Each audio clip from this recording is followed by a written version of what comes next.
Welcome to Echoes of My Imagination. My name is Tracy Lee. Sit back, relax, let me tell you a story. Today's story is part 2 of The Anchors. If you haven't listened to part 1 yet, I highly recommend you do that first. Let's get into it. When Lyra left the cave, the ember's glow lingered faintly on the walls, shimmering in quiet arcs, like a braid of light that would remain until someone came to follow it again. She walked slowly down the path, feeling the hidden currents in every rock, every leaf, every flicker of wind. Her pulse carried it outward. The earth hummed in response. She was both traveler and thread, the unseen and the vessel, moving in rhythm with the world that never paused. Chapter 4. Spiral Grove. The forest opened slowly, like a breath held for centuries. Sunlight spilled through the canopy in narrow, warm beams, landing on moss and stone in patterns that twisted and curved. Each spiral of light seemed deliberate, making paths in the earth no map could chart. Kale stepped carefully, boots sinking into the soft moss, fingers brushing leaves damp with dew. The air smelled of earth, pine, and rain held in shadow. His heart beat in rhythm with the forest floor, the tremor of unseen roots beneath, the low hum of water flowing somewhere beyond sight. Every step pressed him deeper into the pulse of the grove. At the center, stones formed spirals, their edges worn smooth by wind, rain, and centuries of feet that had walked this place before. A purse-shaped stone rested atop the largest spiral, its carvings catching slivers of sunlight. Kale knelt, brushing the surface with both hands. Heat, vibration, and subtle weight threaded through him. His breath slowed to match the slow, steady rhythm of the spiral stones beneath his palms. A pine cone tumbled past on a soft breeze, spinning lightly before landing near his knee. Kale lifted it, feeling faint warmth and pulse against his skin. He pressed it gently to the purse-shaped stone. Light seemed to bend along the carvings, tracing new arcs along the spiral. Subtle currents rippling through air and stone, brushing against his arms, legs, and chest. His body aligned, his mind focused, the hidden strand threaded through, unseen but undeniable. He felt a rosette-shaped crystal at the base of the spiral. Its edges were sharp yet comforting, carved with concentric lines that echoed the stone. Kale pressed it to his chest, fingertips resting over heart and ribs. Currents of energy moved from his chest outward, through arms, legs, and spine, tracing spirals across the forest floor, flowing along the light beams, curling through moss and leaves. A stream whispered nearby, weaving around roots and rocks.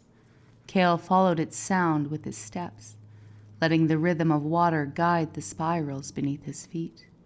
He leaned into the motion, sensing how each step, each breath, each small movement of hand or head changed the pattern of the light, the shimmer of energy, the pulse threading through stone and leaf. The purse, pine cone, and rosette were no longer separate. They pulsed together, braided with Kale's body, attention, and awareness of hidden currents.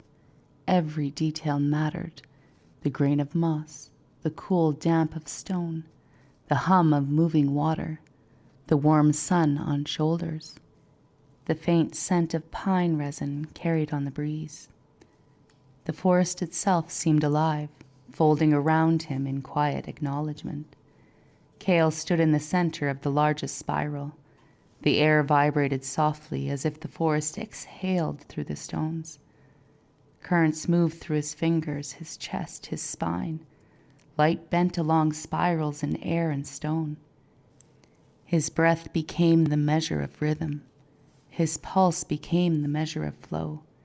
And for the first time, he felt all strands move as one: body, mind, hidden current braided together into a single living thread. The grove seemed to respond. Leaves shimmered in spirals. Streams traced new arcs over stones. Light fractured and bent across the spiral stones. Kale did not speak. He did not move beyond the rhythm. He only let himself exist as thread, vessel, and pulse. And in that moment, Spiral Grove held him, carried him, and whispered without words, the strands are not separate. They are woven, alive, present, eternal. Chapter 5. Horizon Thread. The cliff rose like a promise, jagged and wind-worn, stretching to sky and sea. The horizon split into bands of gold, rose and violet as dawn crawled over the water. Sora stepped to the edge. Boots pressed into stones slick with salt and dew. The wind carried the scent of ocean spray and wild grass, tugging at her hair, tugging at her pulse. A long thread of light shimmered along the cliff's edge, faint but visible, winding in subtle arcs and spirals over rocks and wind. It seemed almost alive, stretching from the stones beneath her feet into the clouds above. Sora knelt and let her fingers hover over it. Heat and vibration threaded through her hands, chest, and spine. She breathed slow and steady, aligning herself with the rhythm of the horizon, the pull of the sky and sea, the pulse beneath her palms. A purse-shaped stone rested near her, sun-bleached and smooth. She lifted it, pressing it to her chest. A pine cone lay close by, light and hollow, its scales catching the dawn light. She pressed it into the stone, and the horizon thread shifted, curling slightly around her hands, dipping toward the waves, rising with the wind.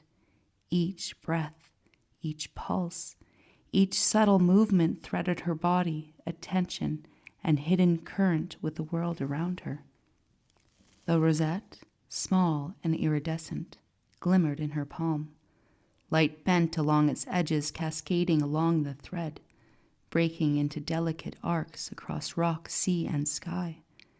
The thread was no longer a single line. It braided into currents of wind, light, and water. Sora could feel it in her chest, in the soles of her feet, in the tips of her fingers. She did not need to see its full path. She only felt it, flowing through her, through cliff and air, through the pulse of the earth and the waves. Seabirds wheeled above, wings brushing the light. Their cries echoed across the water, scattering currents and patterns she could feel as soft vibrations along her spine. She stepped carefully, letting each footfall follow the rhythm of the thread, the pulse of the ocean, the subtle hum of the unseen currents. The purse, the pine cone, and the rosette were no longer objects. They were strands of alignment, connecting her to body, mind, hidden thread, and the vastness beyond. Sora leaned forward, letting wind and light wash over her. The horizon thread stretched farther than she could sense, curling into distant clouds, dipping into unseen rivers, and brushing against the rhythm of every stone, leaf, and wave. She breathed, steady and patient, and felt the strands ripple outward. The pulse of the triad no longer ended with her. It moved through the cliff, the ocean, the sky, through unseen folds of air and light, threading all things together. For a long moment, she did not move. She let the wind tug at her hair. The sun warmed her shoulders. The thread of light pulsed through her hands. Every detail mattered. The grit of stone under nails, the shimmer of dew along rock edges, the briny scent of sea and sky. Her pulse merged with the world's pulse, her attention braided with hidden currents, her body aligned with movement, breath, rhythm.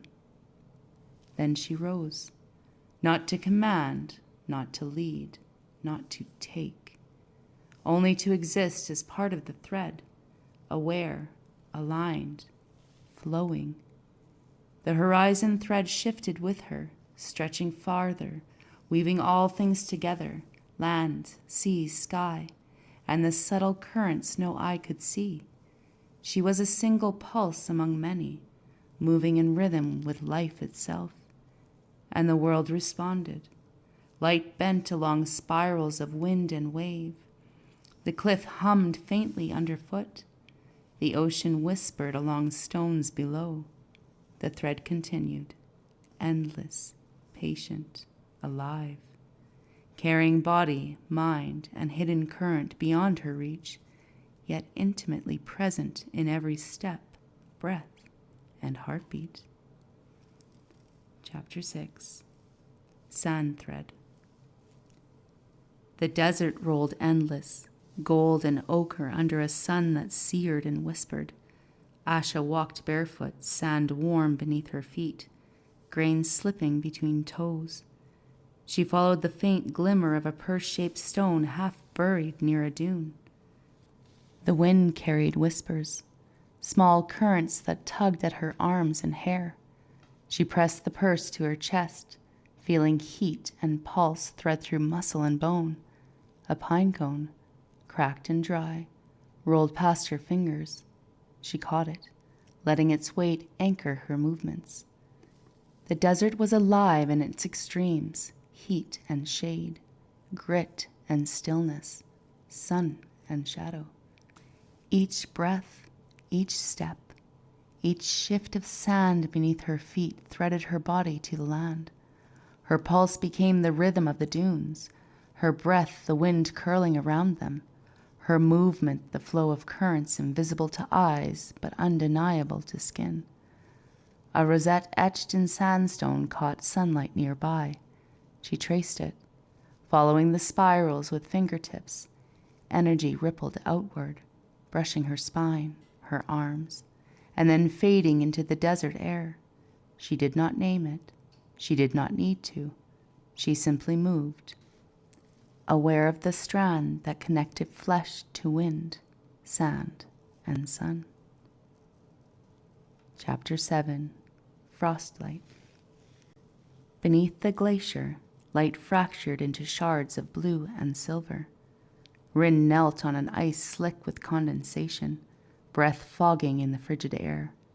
A lantern glimmered at the cavern's heart, its glow faint against the walls of frozen crystal. He lifted it, letting fingers trace frost patterns. The purse-shaped stone beside it vibrated faintly beneath his palm. A pine cone, perfectly preserved in ice, tumbled near his knee. He pressed it to the stone, light bent along its edges, reflecting in icy spirals. Rin followed the rhythm of the glimmer lantern, aligning breath and thought with each reflection. Mind and focus shaped subtle currents in the cavern, flickers of light, soft hums in the ice, tiny shivers running along frozen walls. The rosette pressed to his chest, pulsed with faint warmth. He did not speak, he only thought, and the cavern's hidden thread mirrored him. And that's it for today. Thank you for joining me for Echoes of My Imagination. My name is Tracy Lee. Don't forget to subscribe, share, follow, and like, and join me next time for part 3 of The Anchors, my new sleep and meditation series with vivid descriptions.